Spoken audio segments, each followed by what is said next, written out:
So good afternoon everyone. I am Orville Cagas and I will be the one to So good afternoon everyone. I am Orville Cagas and I am the one to continue the report of 4.10 to 4.12.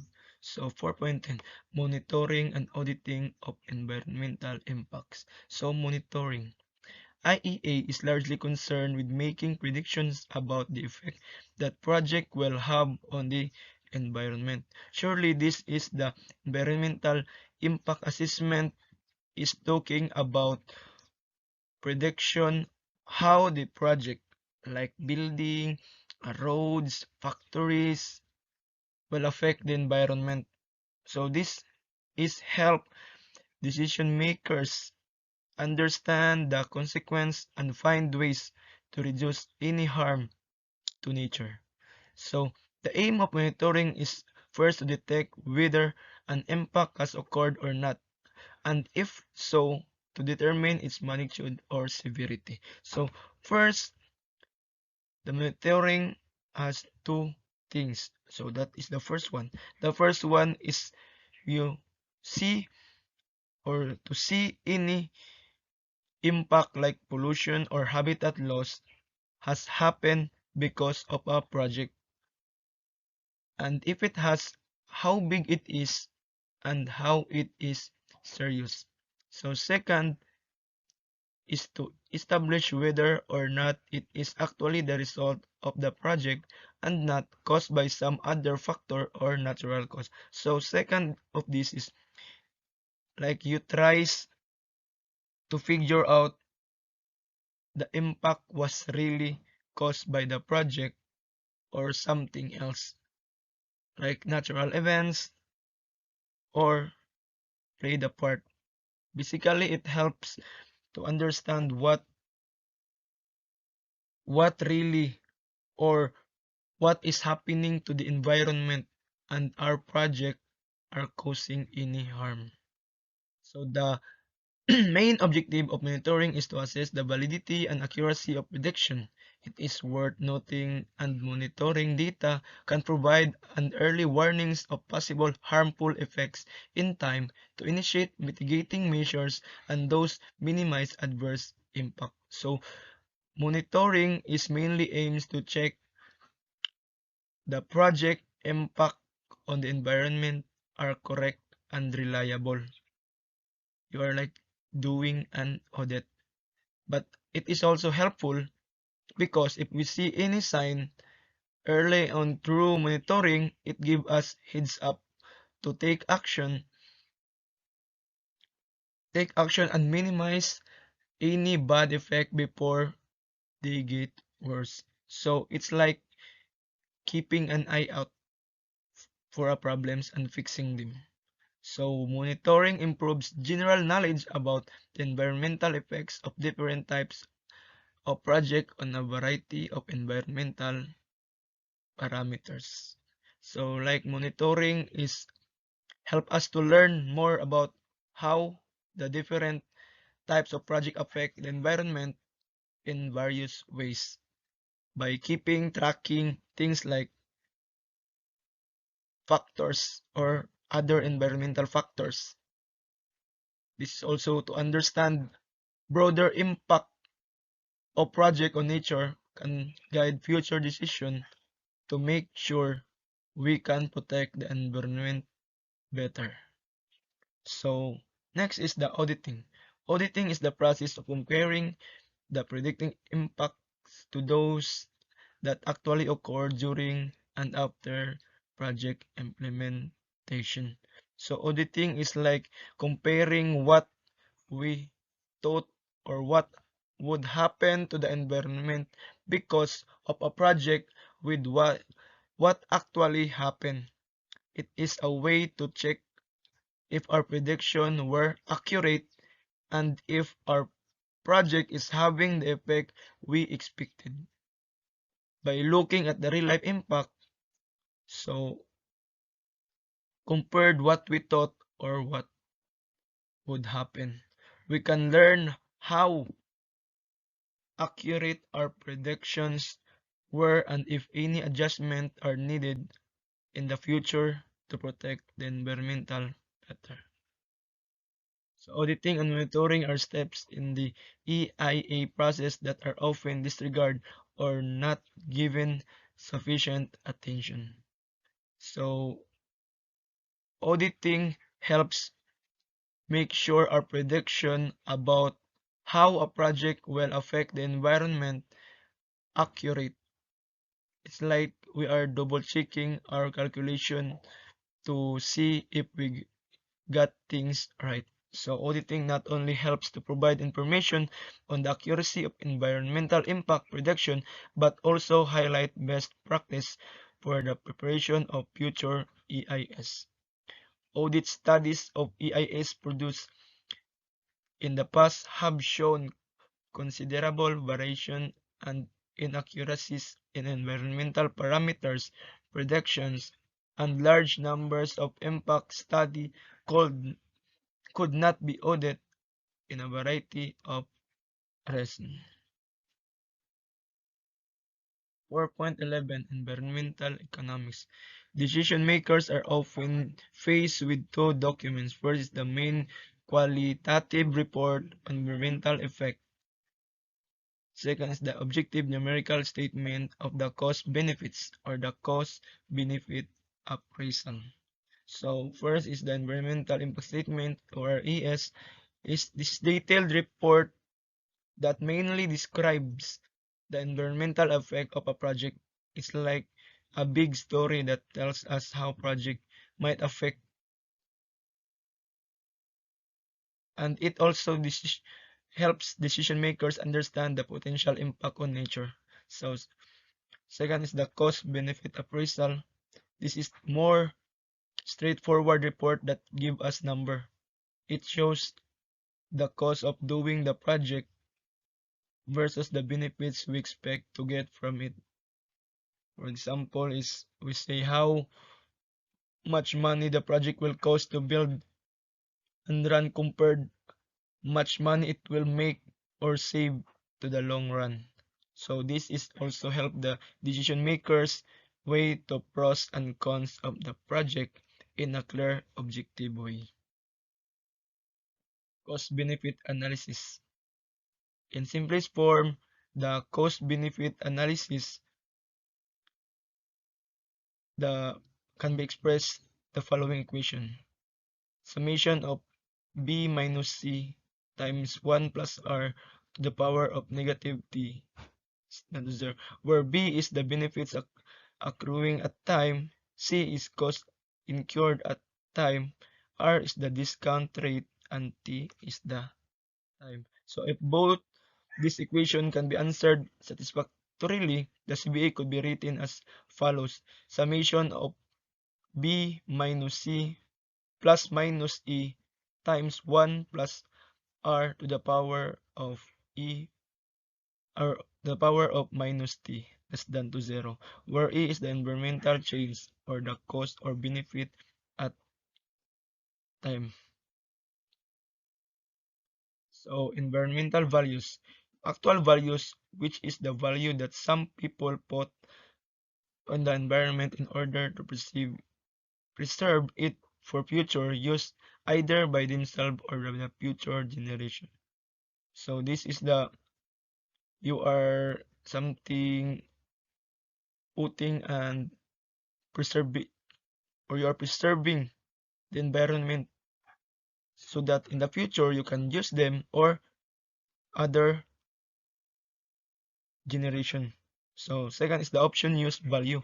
Refers to those benefits directly derived by people who actually make use of the environment and gain direct benefit, such as factor fishermen and hikers. So this is the option use value is those who receive or which is using the environment, or they are gaining, such as fishermen, they are gaining to the lake or the sea, and hikers are gaining the environment of the mountain or any road. So the existence value, some people, for example, place a value on the rainforest or the preservation of certain endangered species, even though there is no possibility of their ever seeing them. So this is the existing value where is they are preserving like endangered species, but they are even though they are no possibility of they are seeing them. So you are like putting some like animals or endangered species, but someday somehow you cannot see them compared like you are uh nagbuhi og animals sa particular na mga balay. So next is the total economic value is equal to the actual use value plus the option value plus the existing value. This is the total economic is you are totally adding those three value what we've discussed. So methods for valuing the environment.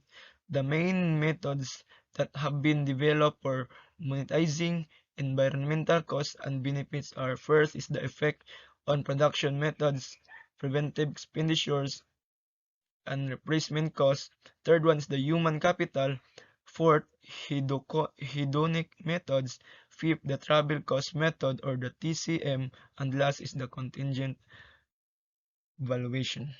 So first is the effect on the production method. So it is in simplest form. An example of this method might be the reduction in fish catches due to pollution of watercourse as described previously. So the effect of production methods is like simply you are reducing fish through like factories that are giving the pollution to the water, but there are also different types of pollution.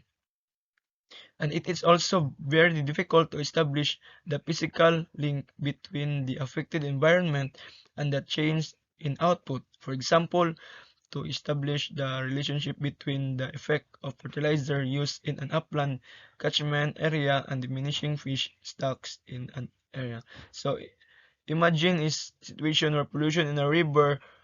The first one is caught by the fishermen. So this is straightforward example where it is easy to see the connection between the pollution and the decrease in fish. So second of that is let us consider a more complicated scenario like lake where fish stocks are declining. So it is harder directly link this decline to specific costs like fertilizer use up in the upstream area. Why? Because there are many factors play in the environment and pinpointing the exact cause of the problem can be tricky. So next one is the preventive expenditure and replacement cost. This method assesses the value placed on the current environment in terms of what people will spend to preserve it or stop its degradation or restore the environment after it has been degraded. So what is preventive expenditure and replacement cost? Preventive expenditure, this is the money people spend to protect or prevent damage to the environment. Example of this is spending on things like pollution control or conservation efforts. So, what is replacement cost? If the environment gets damaged, this is the money needed to fix it or restore it to the previous state. For instance, it's a forest state for cost might be include planting new trees and restoring wildlife habitats. So the next one is this is often done estimating the cost of shadow or compensating project, which would be required to bring the environment to the same quality that it been the main project. So this is to figure out this cost we estimated of how it would compensate for the harm done to the environment by the main project. So this means is creating a project that restore the environment the same quality it was been before the project affected it. So human capital. This method consider people as economic units and their income as return on investment.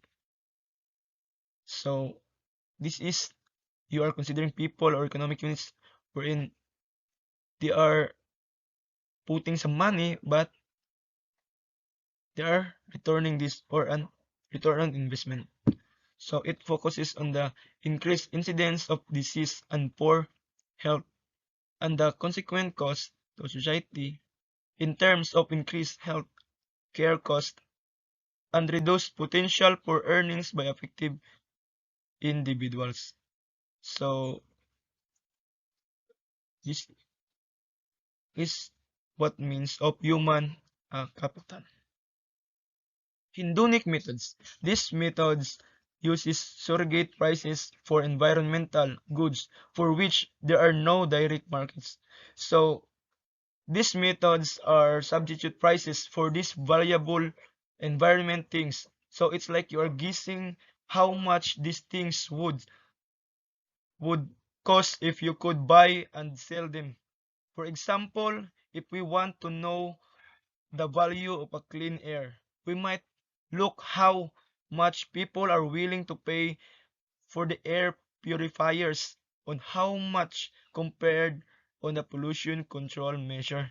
So imagine there are some things in the environment like clean air or healthy ecosystem that are really valuable, but there is no official price tag on them because you can buy or sell them in regular market. So travel cost method. This method is particularly appropriate for valuing recreational areas with no or low admission charges. So this method is mainly used to determine the value of preserving national parks and other sites of scenic, recreational, and interest. So this method is like contingent or um, valuing. You are valuing areas without no or low charges. So this travel cost, maybe you are in the no direct price tag on enjoying the park. So like that, we can still use the method to figure out of how much people value it based on what they're willing to pay for other fun activities. So this method is like this is help us to put value on places like parks by looking at how much people spend on similar recreation activities. So for example, let me look and how much people spend on tickets for concert or sports events and use that information to estimate the value of visiting the park. So imagine there are beautiful park that anyone can visit or free. Since there are no entrance fee, we can easily figure out how much people would be willing to pay to enjoy the park. That's what mean. So the last one is the contingent valuation method. This contingent valuation method is a technique that can be used where actual market data are lacking.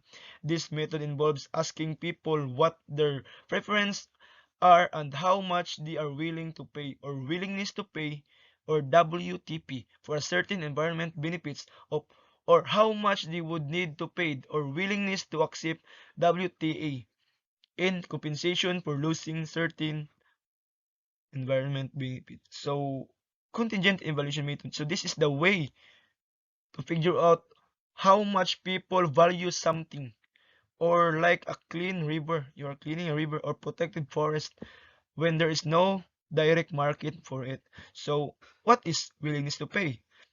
With this method, we can ask people how much did willing to spend to get or keep a certain environmental benefits.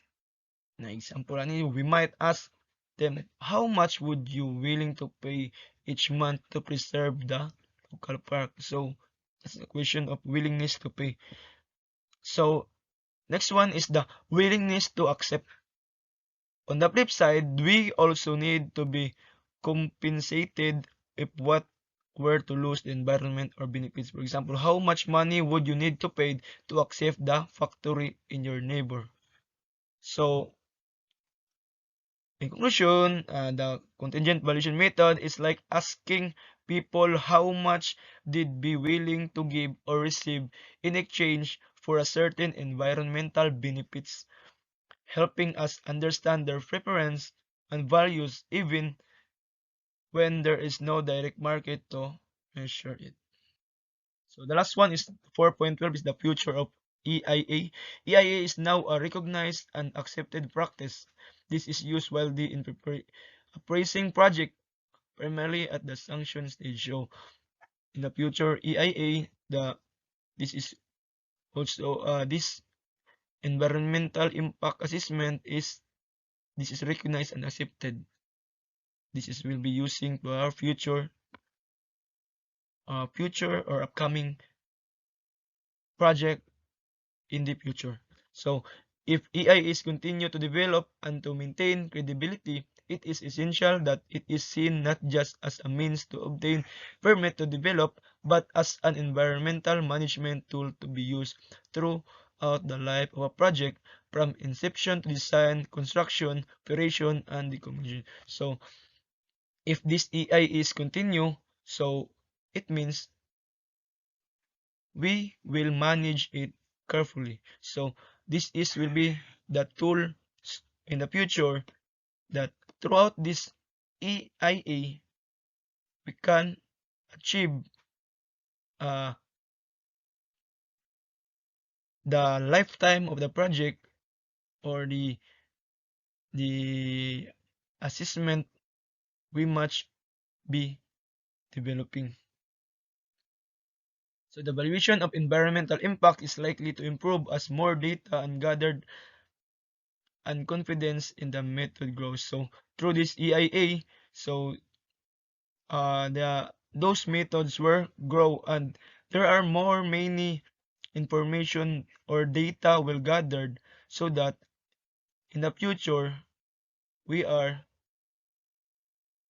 environmental impacts are improved. So the way ahead is to recognize that as with direct costs, social and environmental costs can only be estimated within a certain limit of confidence and to build these ranges rather than discrete values into our cost benefit appraisal calculation. So yep, as long as we recognize this EIA, so there are there are direct costs or no direct costs. We are socially involved and though we are environmentally involved with environmental costs and this can be estimated but there's a limit of confidence and we can build these ranges more and more rather than we are discreting values of our CBE calculation those in the past slides shown and that's all and thank you.